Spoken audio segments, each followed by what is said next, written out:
007 First Light is currently 90% positive in user reviews on Steam, and I just don't get how that is even possible.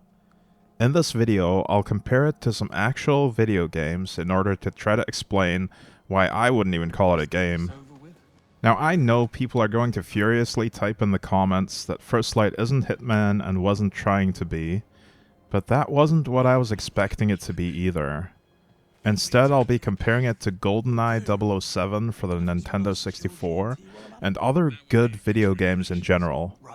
It should be pointed out, though, that IOI Interactive knowingly marketed First Light to Hitman fans and heavily promoted it inside of the Hitman World of Ass game client, so I don't think it's unfair to compare them at all. From the perspective of a Hitman player, it's really frustrating to watch them put so much development time into a product that doesn't appeal to me at all, rather than working on a Hitman 4 or more maps for the existing trilogy. Now, before we continue talking about First Light, I want to briefly explain to you what I think makes a good video game, while showing footage from GoldenEye for the Nintendo 64, which is an excellent James Bond game, and from Cyberpunk 2077, which is an excellent role-playing game with a lot of cinematic sequences. One really important aspect of video games is how player input affects how the characters interact with the game world in a meaningful way. I don't want to lose control of my character or have extremely limited controls for extended periods of time. Let me play the damn game. When it comes to story, the mandatory parts should be brief and to the point, but with lots of optional information to uncover if you, the player, decide to go looking for it. A game needs some kind of challenge, either through resource management, puzzles, precise platforming, aiming, or strategy. Now that doesn't mean that it has to be brutally difficult, but there needs to be some kind of obstacle to overcome. Usually, games will provide a feeling of progression and increasing complexity later in the game. This includes, but is not limited to, being rewarded with powerful upgrades when you accomplish difficult tasks or reach certain milestones in the story. Solid gameplay mechanics are crucial. Before even starting to make the story, developers need to make sure that the gameplay systems are fun and that the controls feel responsive and intuitive. A game should have memorable characters or encounters. Not all games need to have this element, but it is more important the more story-driven the game is. GoldenEye's gameplay is pretty light on story. It gives you a text briefing before the mission, explaining all the objectives, and then puts you right into the action with no training wheels. The gameplay mechanics are that of a really solid traditional first-person shooter. This game revolutionized the genre, and also featured excellent replay value in the form of 3 difficulty levels and speedrun target times for each mission, in order to unlock cheats. I said earlier that I wasn't hoping for First Light to be like Hitman. Deep down, I was actually hoping it would have more of GoldenEye's DNA in it. Sadly, I was disappointed.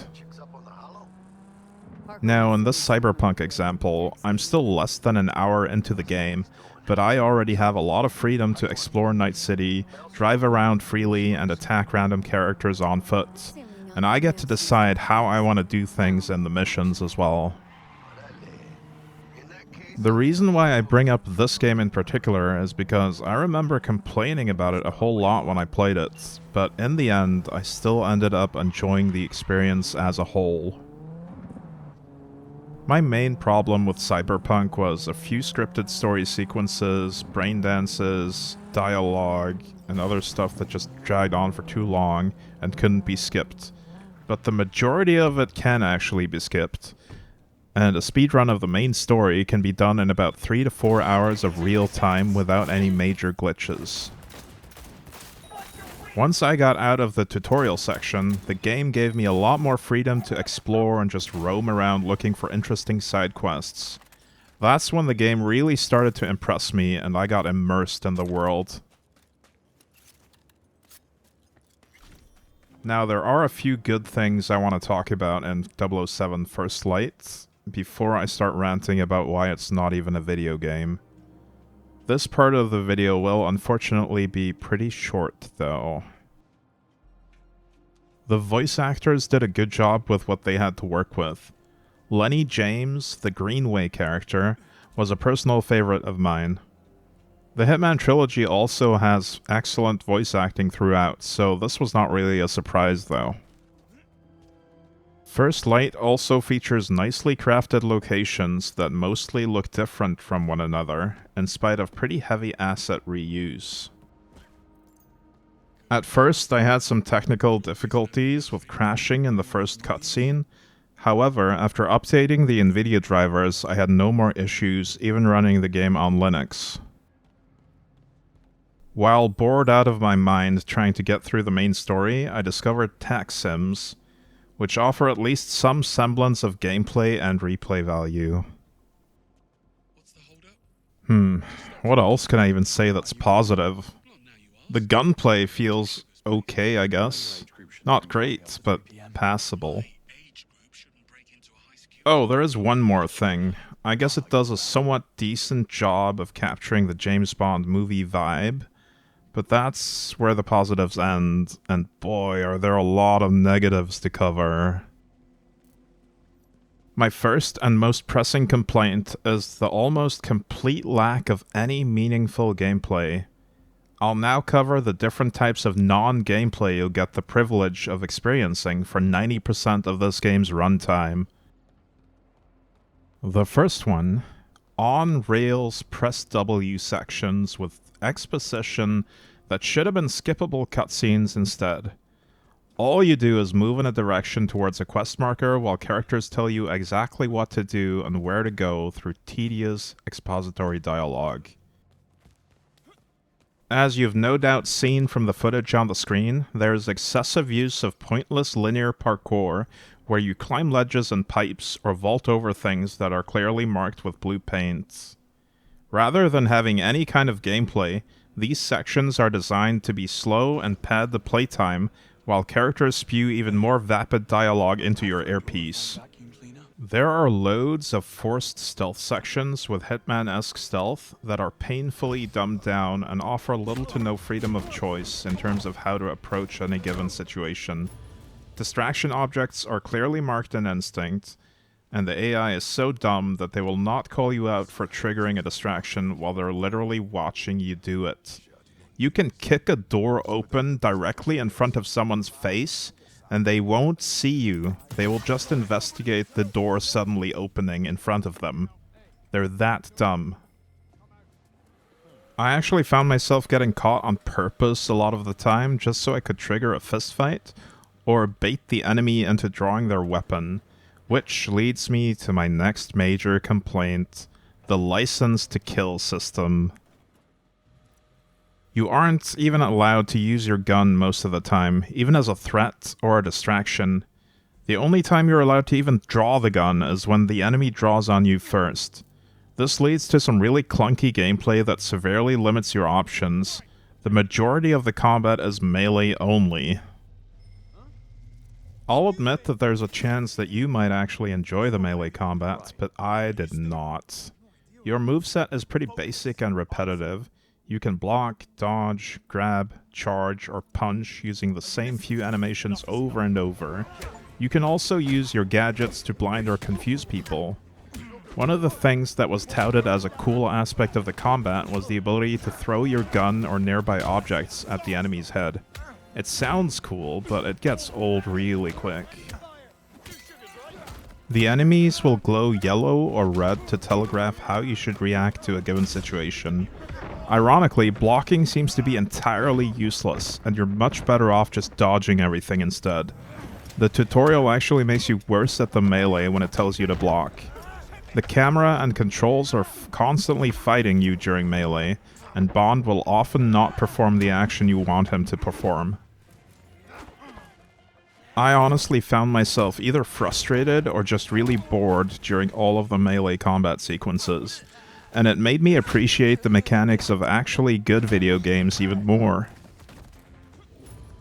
I've avoided any major spoilers so far in this video, but I will tell you that the game is allergic to letting you make your own mistakes.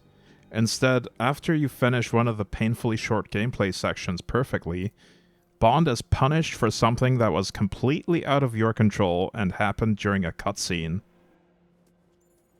The mandatory tutorial section is over 2 hours long, extremely repetitive, and feels like it was designed just to pad the playtime so you can't refund the game on Steam unless you quit before you finish it. In it, they introduce some characters that you're supposed to care about, but the dialogue is so cliché and poorly written that it had no emotional impact for me. Speaking of no emotional impact, I'm not even going to talk about the story in detail because I can barely make any sense of it myself. It successfully imitates some aspects of a James Bond movie, like the gadgets, the women, British quips, cars, spycraft, etc. It just feels like the writers came up with a bunch of random locations and situations because they would look cool and cinematic, and then they tried to tie it all together as a story, failing miserably. I don't care about any of the characters, and I can't even bring myself to care enough to hate the main villain. The only emotions this game evokes are frustration at the stupidity of certain parts of it, and an intense boredom and desire to play literally anything else. This next part is as close as I'll get to spoilers in this video. I'm not going to show you gameplay footage from these parts, but I will describe a couple of scenarios to you and tell you why I hate them. Alright, picture this. James Bond is being shot at by an assassin with a sniper rifle from a distant rooftop. Instead of hiding out of line of sight, he decides to run directly towards the assassin across several rooftops. The assassin proceeds to miss every single shot, as James Bond slowly climbs a ladder on a crane, so he can use the crane controls to turn it towards the building where the assassin is hiding. For many of these parts, he's completely exposed, but the assassin still fails to hit him somehow. When he finally reaches him, the assassin just throws the rifle to the ground in frustration, like something out of a cartoon. There is also a boss fight where your only option is to use one of your gadgets on static scripted environmental hazards like chandeliers, etc. If you try to engage the boss in any other way, even from behind, you'll simply lose the encounter. What could have been a cool encounter with real player choice just turns into another laughably scripted pseudo-stealth sequence. Yet again, I am disappointed. I was expecting a layer of bones. All of the driving sequences are extremely linear and require little to no input from the player. It is a stark contrast from the cyberpunk gameplay I showed earlier. Take this garbage truck sequence for example. It starts with you having to move from cover to cover in a completely linear fashion using a combination of 2 buttons over and over. Once James is in the driver's seat, you can clearly see the 3 nearby enemies with guns, just not shooting at him, when he should be at his most vulnerable. This part is so poorly executed, I don't even have the words to describe it. When the driving starts, you might be fooled into thinking you have some kind of control over what happens, but I found only one turn that I actually had to make myself. For the rest of the sequence, I could simply hold W and watch the car go. This kind of crap is not real gameplay. You may think I'm cherry-picking with some of these examples, but I can honestly tell you that 90% of my time spent with this game falls into one of the previously mentioned non-gameplay categories. I could pick out similar examples from any section of the game that I've played so far, but the thought of launching the game to record any more B-roll for this does not appeal to me at all at this point. 007 First Light is a prime example of the unshitification of modern gaming. It is designed to appeal to people that want to pretend they're playing a video game while not actually having to make any demanding choices. I get that games can be used as a storytelling medium, but this doesn't even do that well, since the story is just not good at all, man. With the standard version of the game being a whopping $70 US, the price is just obscenely high for a non-game with no replay value to speak of. If you really like cinematic story games for some reason that's beyond my understanding, I'd still only recommend it at a deep, deep sale, maybe at a third of the original price. I should also mention that this game comes with always online live service crap that adds nothing of value, in addition to anti-consumer de novo DRM, which undoubtedly will have a negative impact on performance and compatibility. I'm sure they're planning to keep adding a slow trickle of content to this over time in an attempt to milk the player base with overpriced DLC packs like they are with Hitman. The biggest difference there, though, is that Hitman is an actual video game with an incredible amount of replay value to start with. The very best thing I can say about 007 First Light is that, by comparison, I can gain a greater appreciation for actual games that actually let me play them. Quack!